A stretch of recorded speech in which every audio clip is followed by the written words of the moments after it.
Okay, so when we decided to create this course, one of the things that I really wanted to do was to make sure that the assignments actually gelled with what we were thinking you were supposed to be doing and stuff. And one of the best ways to do that is to evaluate myself. And so I decided also that I would really like to hone up on my articulate storyline skills. And so I thought, well, maybe I'll just create a project as we go along in the class and tell you how I'm doing it and whether or not it worked or it didn't work, and some of the things we need to consider and work on, and other things. And hopefully that'll help us to evaluate the course, but more importantly, it'll help me to maybe give you some insights into what some of my thought processes are as I was going through that. Okay, so with that long explanation, here is week one's assignment, which is basically to answer these 4 questions, which were right in this area here, which is the title of the learning module. I picked the exposure triangle in photography. And I actually added this background as to why I picked that down there. And it's basically because I own a very nice camera, but I never have gotten around to really understanding how you control the exposure and how you can work with things like the ISO versus the shutter speed versus the aperture and all of those kind of things, which are really important when you want to take your really nice camera off of automatic and try to play with it and get the effects that you want to get. So to do all of that, I decided to go ahead and create this storyline module. And when I got into the exposure triangle a little bit about these elements, I knew that there's going to have to be some interaction, because you have to understand how when you change one, it impacts the other. And so I thought, well, maybe that's a good interaction kind of participation thing that I could do within the module too.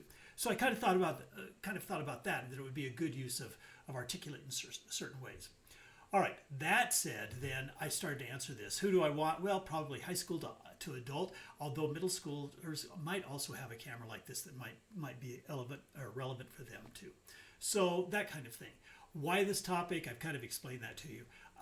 The SME, who's going to be the SME? Well, I kind of know about it, so I thought I'll be the SME, but at the same time, I'll reach out to whoever. There's lots of books on the topic. There's lots of online resources, and I also have a really good photography shop that is not very far away, so if I really get into a jam, I can go there and ask them exactly how it's going on.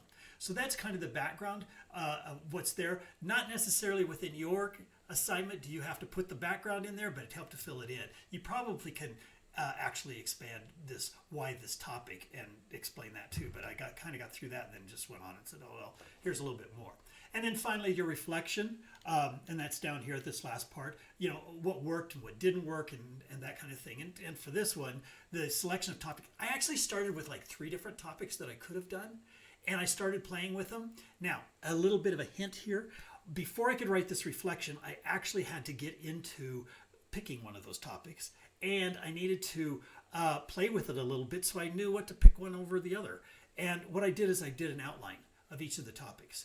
Just a basic, okay, I think it's this, this, and this. I did a little bit of background research and stuff, and it really quickly became that the exposure triangle is the one that I wanted to work with.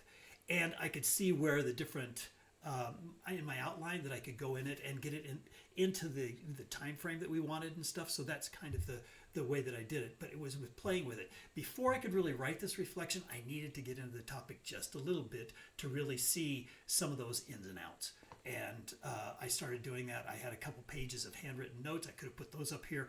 You wouldn't have been able to read anything as I crossed out and changed and put things in order and that type of stuff. So I started my storyboarding before I wrote this reflection. And then on the next week's assignment, I'll take you through my storyboard and see what we've done there. All right? That's this week's assignment. It was pretty straightforward and very simple, but just picking that topic is a key part to all of this. Okay, hopefully I haven't bored you, and maybe you can get some use out of this. Thanks a lot. Bye.